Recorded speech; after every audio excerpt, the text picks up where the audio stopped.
Olá, boa noite. Você vai ver no Brasil TV. Policiais de 9 estados, com apoio de 4 países, se juntam numa grande operação contra a pirataria digital. Brigadistas resgatam uma anta que se queimou numa área de incêndio no Parque Nacional de Brasília. O Congresso Nacional aprova uma lei que incentiva a contratação de pessoas com transtorno do espectro autista. E uma escola estadual de São Paulo é finalista de um prêmio internacional. Os alunos aprendem até a jogar xadrez. Quinta-feira, 19 de setembro, agora, no Brasil TV.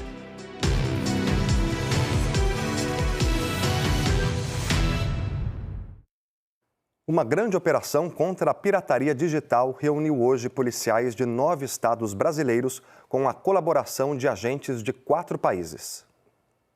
É uma das maiores operações já realizadas contra o crime de pirataria digital. Policiais civis saíram às ruas para cumprir 30 mandados de busca e apreensão em 9 estados. Eles também prenderam 6 pessoas, 5 em flagrante. Outras 3 foram presas na Argentina. Além da Argentina, Paraguai, Peru e Reino Unido colaboraram com a operação, que foi coordenada pela Secretaria Nacional de Segurança Pública do Ministério da Justiça. Ao todo, 675 sites e 14 aplicativos de streaming ilegal foram bloqueados no Brasil e no exterior. Um deles, no Paraná, tinha quase 30 mil usuários. Os investigadores também retiraram conteúdo de mecanismos de busca na internet e removeram perfis e páginas de redes sociais. A polícia apreendeu ainda carros dos suspeitos, alguns de luxo, como esse Porsche em São José dos Campos. Em São Paulo, o delegado Wagner Carrasco disse que os criminosos agem de forma parecida na hora de distribuir material pirateado, como filmes e séries. Sempre eles utilizam locais discretos e locais que não são perceptíveis, não chamam muita atenção, né? Na verdade, é um local ou comercial ou residencial que é trivial, comum, né? E esses locais eles são utilizados porque lá dentro tem esses equipamentos que acabam propiciando a realização dessa difusão desse conteúdo audiovisual. O principal crime investigado na operação de hoje é o de violação de direito autoral. E é aqui, deste centro de controle, que policiais de vários estados e até de outros países compartilham informações sobre as prisões e as buscas. Segundo a estimativa do governo, o prejuízo para a economia brasileira provocado por esse tipo de crime é de cerca de 12 bilhões de reais por ano. De acordo com as investigações, os suspeitos distribuíam conteúdo pirata em sites e plataformas digitais sem pagar direitos autorais, causando prejuízo à economia. Além de cobrar pelas assinaturas, os criminosos ainda vendiam anúncios nos sites. A pena para esse tipo de crime é de 2 a 4 anos de prisão e multa. Para quem consome esse conteúdo ilegal, a pena é de 3 meses a 1 ano de prisão e multa. Os policiais investigam também indícios de associação criminosa e lavagem de dinheiro.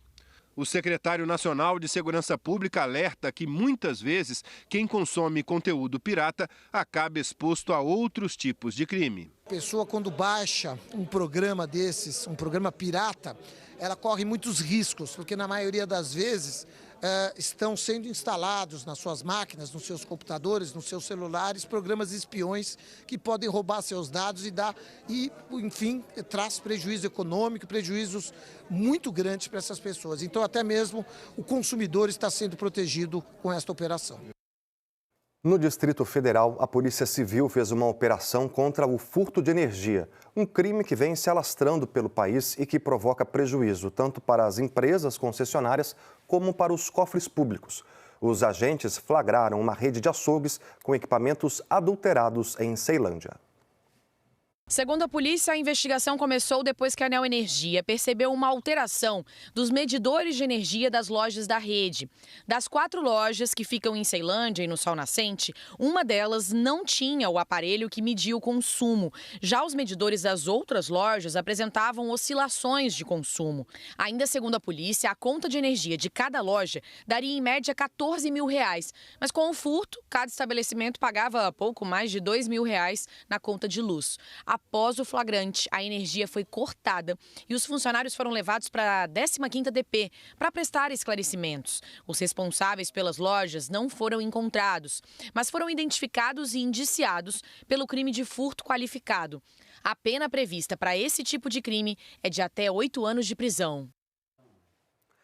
Essa semana você viu aqui no Brasil TV que golpistas estão se passando por funcionários de hospitais no Paraná para pedir dinheiro aos parentes dos pacientes. E olha, esse mesmo tipo de crime também está acontecendo em Brasília. E quem traz o alerta é a repórter Laura Tiso. O IGES, o instituto que administra as UPAs do DF e os hospitais de base Santa Maria e Cidade do Sol, divulgou um alerta importante. Golpistas estão se passando por funcionários desses locais para cobrar de pacientes o pagamento por serviços de saúde, que na verdade são gratuitos. Por isso, o IGES reforça que não cobra por consultas, exames ou tratamentos. Afinal de contas, o IGES é 100% SUS. A orientação para quem ficar diante de uma cobrança como essa é procurar a Polícia Civil e fazer o registro do boletim de ocorrência. Além disso, temos tomado medidas importantes para coibir essa ação criminosa. Temos uma política de comunicação interna rigorosa e cartazes informativos em todas as nossas unidades de saúde. Em caso de dúvidas, procure um dos nossos canais oficiais. Explorar a família num momento de dor. Em Goiás, o fogo atinge mais uma vez o Parque Nacional da Chapada dos Veadeiros. É o segundo incêndio no período de uma semana. Os brigadistas trabalham dia e noite, gente, para conter o avanço dessas chamas. Eles estão usando 2 helicópteros e também 2 aviões que despejam água nas linhas de fogo. O combate dentro ali da unidade de conservação fica em uma área que é de difícil acesso, cercada de morros e serras. Por isso, os combatentes só chegam lá de helicóptero. Além dos focos dentro do parque, as equipes tentam conter uma linha de fogo que se aproxima dos pontos de visitação. Este é o segundo registro de incêndio dentro do Parque Nacional da Chapada dos Veadeiros em uma semana. O primeiro consumiu uma área de 9.000 hectares. O combate durou 6 dias e mobilizou mais de 100 pessoas, entre brigadistas, bombeiros e também voluntários. Os incêndios estão sendo investigados pelo ICMBio, o Instituto Chico Mendes de Conservação da Biodiversidade, porque há suspeita de incêndio criminoso ali na região. E muitos animais também estão sofrendo com esses incêndios florestais. No Parque Nacional de Brasília, brigadistas salvaram uma anta que estava numa área muito quente, onde existe fogo subterrâneo. A repórter Maria Fernanda conta como foi esse resgate. É uma anta jovem, tem 73 quilos, foi encontrada ali no meio do cerrado queimado, já estava com um estado de desnutrição, ela estava muito estressada, muito assustada, e quando eles fazem esse resgate, a gente chega a ouvir os gritos ali. É dor, claro, mas também tem todo esse estresse, porque é um animal que vive solto, né? E de repente ele se viu ali contido justamente para ser levado para receber esse socorro.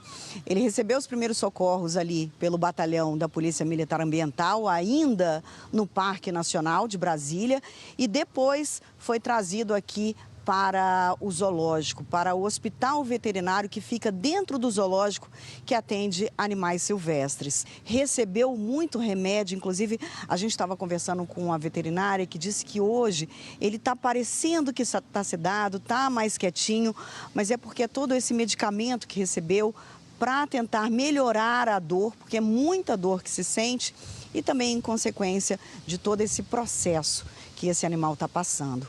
Ontem o animal estava muito abatido, nós ficamos muito preocupadas com o estado de saúde dele, principalmente durante o resgate, porque de pronto a gente viu o estado do animal e ele tinha se debatido um pouco por conta da dificuldade de se levantar.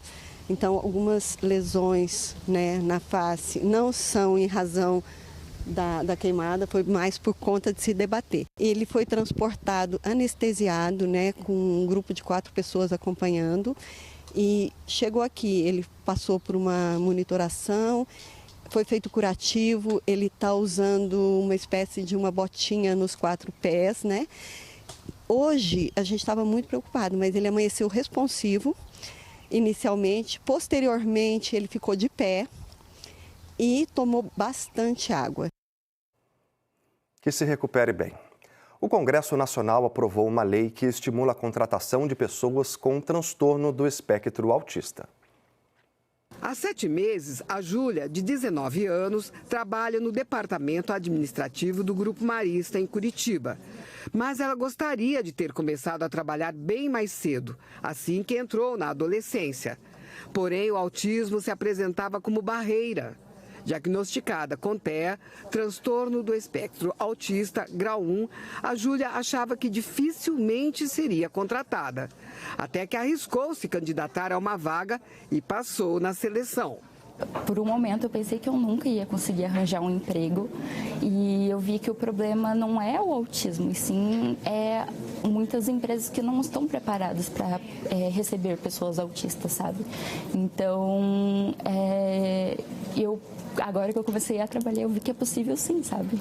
Dentro da política de inclusão da empresa, a coordenadora da equipe da Júlia conta que são pelo menos 30 autistas dos níveis 1 e 2 contratados para trabalhar em outros departamentos. Mas o importante é esse gestor estar atento às necessidades desse colaborador. Não é contratar e deixar fazendo uma atividade, né, por um período longo. É você desenvolver esse colaborador e, inclusive, trabalhar o que ele tem de muito bom, que é o hiperfoco, né, que é toda essa questão que envolve as habilidades dele também. Assim como a Júlia, mais adolescentes e jovens com autismo gostariam de já estar no mercado de trabalho. O Matheus, de 15 anos, que também é diagnosticado com TEA, há muito já manifestava o desejo de trabalhar. Ele foi adotado pelo professor Geraldo Peçanha de Almeida quando estava com 10 anos de idade. E desde então, a missão do professor tem sido cercá-lo de todo o suporte necessário para o desenvolvimento social do seu filho. Tanto que no ano passado, Matheus conseguiu um bom nível de alfabetização. Em casa, ele desempenha as tarefas que lhe são dadas com a maior desenvoltura. O que eu faço sozinho, às vezes é hambúrguer. Eu fiz hambúrguer no meu aniversário, eu convidei meus colegas para vir da minha escola. Ajudei meu pai a fazer. Quem que você aprendeu a cozinhar? Com ele. Nesta casa, a autonomia do Matheus sempre foi muito incentivada pelo pai para que ele tivesse mesmo uma total autonomia. E a grande vontade do Matheus de trabalhar acabou se transformando num projeto de lei que defende a empregabilidade para jovens autistas. Essa lei, que se chama Lei Matheus Peçanha de Almeida, foi batizado com o nome dele, é para beneficiar autistas de nível 2 e 3. São os graus de suporte com maior necessidade de suporte, de apoio, e por isso que a lei abre a oportunidade de trabalho, mas dentro da empresa, a empresa vai nomear um tutor, que em alguns casos pode ser o próprio pai ou a própria mãe do autista. O ministro do Supremo Tribunal Federal, Alexandre de Moraes, multou a rede social X em R$5 milhões por dia. A medida foi tomada porque a plataforma voltou a ficar disponível ontem para usuários brasileiros. O X está bloqueado desde o fim de agosto, até que a rede pague as multas e indique um representante legal no país. A rede social X disse que uma mudança de operadora resultou em uma restauração inadvertida e temporária do serviço. A seguir, alunos, pais e professores de um colégio estadual de São Paulo celebram uma conquista. A escola é finalista de um prêmio internacional.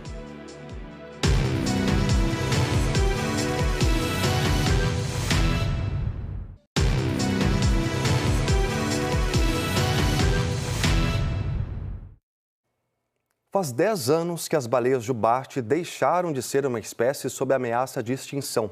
Projetos de conservação conseguiram salvar esses mamíferos que visitavam o litoral brasileiro em busca de águas mais mornas. E agora essa migração voltou a ficar mais intensa, principalmente em Pernambuco.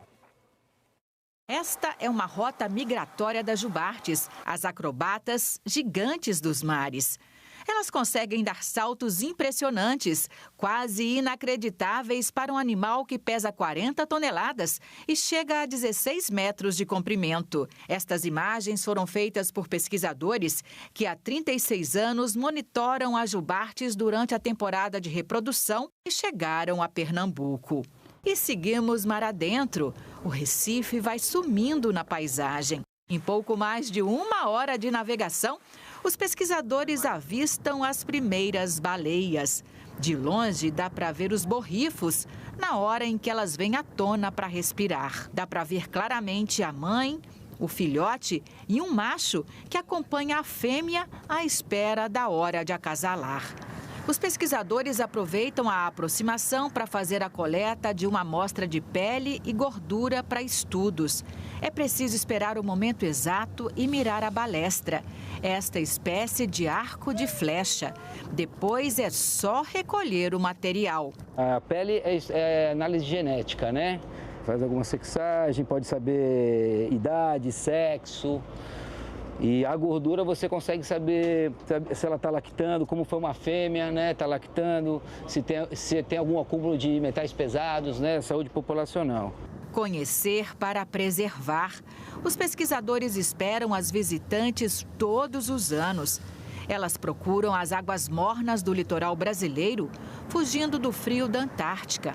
O aparecimento das baleias, justamente nesse ponto da costa nordestina, é muito simbólico. Esta é a chamada última fronteira. É o ponto mais avançado da rota de migração das jubartes. Elas estão voltando para o local onde quase foram exterminadas. Os navios baleeiros japoneses atuaram fortemente no estado vizinho, a Paraíba.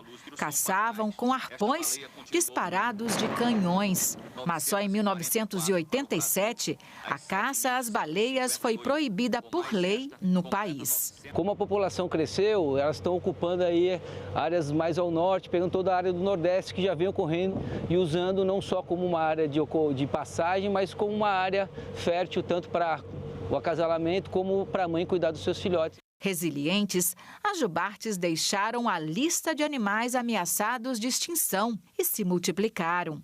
A estimativa é de que 35 mil jubartes visitem nosso litoral a cada temporada de reprodução. No final da década de 1980, restavam menos de 2 mil. Foi uma surpresa muito grande a gente descobrir naquela época essa população de baleia jubarte e atualmente essa alegria de ver a população da baleia de norte ao sul do país. Nada como a proteção para a natureza reagir. E esses animais, quando eles aprendem os locais onde eles nasceram, possivelmente eles vão voltar. Então a gente acredita que daqui 5, 10 anos cada vez vai ter mais baleias aqui usando a área de Pernambuco como uma área de reprodução. Tomara. Visitantes da exposição imersiva sobre Michelangelo no Recife estão encantados com o acervo que reproduz a obra do mestre do Renascimento. Para os estudantes, a mostra acaba sendo uma aula sobre a arte italiana do século XVI. No passeio pelas 15 salas da exposição, o visitante entra na brilhante mente de um dos grandes representantes do Renascimento italiano no século XVI. Michelangelo foi escultor, pintor, arquiteto e poeta. E séculos depois continua ensinando sobre arte por todo o mundo. Uma oportunidade para dezenas de alunos dessa escola. Uma sensação muito boa, sabe? Uma coisa assim que realmente me levou naquela época, entendeu? É como se a gente estivesse viajando para lá. Eu achei bem interessante, as pinturas são muito bonitas. É uma aula de artes, é muito legal. É muito importante que os estudantes de escola pública e também da rede particular, eles entendam a importância de Michelangelo, porque ele foi um artista que ele teve uma visibilidade internacional. No espaço que reproduz o ateliê do mestre, estão desenhos e manuscritos. Michelangelo deixou um legado de 2.000 cartas e mais de 300 poemas com pensamentos e sentimentos. Representando as chaves que guardam segredos e obras de arte do Vaticano, a grande fechadura remete à Praça de São Pedro, no Vaticano, e apresenta pinturas de profetas e personagens da mitologia. Pelos corredores, as perfeitas réplicas de obras mundialmente famosas como Pietà, Juízo Final e Davi, uma escultura com mais de 4 metros de altura. Eu acho muito incrível, todos os detalhes dessa exposição foi totalmente incrível. Conhecer as obras de arte de Michelangelo é quase um convite para visitar a Capela Sistina. Nesse ambiente recriado, as obras projetadas dão a sensação de que a gente está de fato na capela. É uma viagem ao Vaticano sem sair de Pernambuco. Olhar para o alto por aqui é encontrar a criação de Adão, uma das pinturas mais famosas do mundo. Eu tô muito feliz mesmo por ter tido essa oportunidade de ver. A exposição vai até o dia 30 deste mês no Shopping Rio Mar, no Recife. Alunos e professores de uma escola estadual da Zona Norte de São Paulo receberam uma ótima notícia hoje cedo. A escola é uma das 3 finalistas de um prêmio internacional. Hoje não teve aula naquele jeito tradicional. Foi dia de comemorar os resultados de muito incentivo à educação.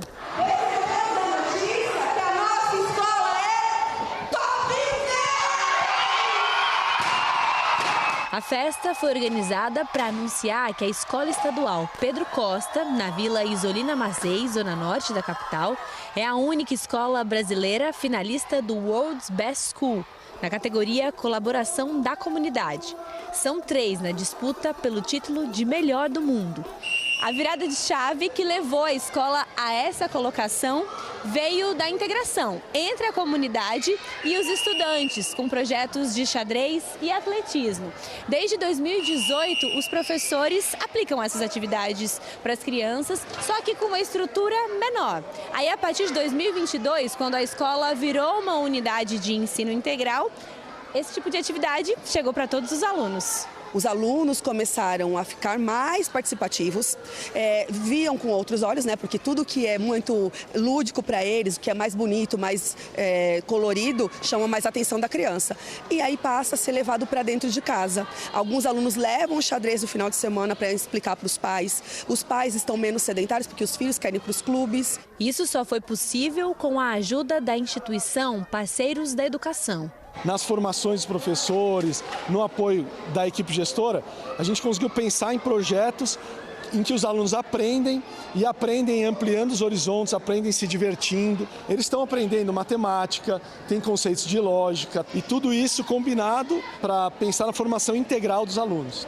A Adelaide sentiu essas mudanças. O Arthur, filho dela, estuda aqui há 5 anos. É um marco, né, para o bairro, para toda a comunidade aqui da Parada Inglesa, Vila Isolina Mazei.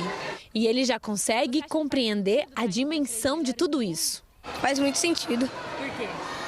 Pelos projetos, né, ser muito divertido também. E mais um monte de coisa que eu não consigo nem explicar. Na prática, a parceria que os primos Miguel e o João já tinham fora da escola chegou aqui dentro. O Miguel estuda aqui, mas o João não. E o xadrez, que é ensinado na unidade, une os dois. Como é que foi que você aprendeu a jogar xadrez? Tive interesse, comecei a jogar e fiquei vendo aulas. Nos 6 aninhos eu estava querendo aprender, aí eu comecei a jogar um pouquinho mais. Aí quando eu comecei a aprender eu me interessei. Aí eu comecei a jogar com os outros alunos, oponentes e agora eu tô aqui. Para os mais novinhos, o que faz mais sucesso é o atletismo. Eu vi você fazendo atletismo aqui. É porque é muito legal, né? Você consegue pular bem alto? Sim. A decisão final é em outubro, em Dubai. Enquanto isso, o dia vai ser de muita alegria para uma comunidade que conhece bem cada detalhe da estrada que chega até aqui. É uma realização, né? Eu estou há 25 anos quase no estado. Então é um trabalho de formiguinha e é um trabalho que a gente pode falar que deu certo, graças a Deus. Escola pública com ensino de qualidade, graças ao esforço desses profissionais. Parabéns. Brasil TV terminou. Outras notícias no Jornal Nacional, às 8h40 da noite, hora de Brasília. Uma ótima noite para você e até amanhã.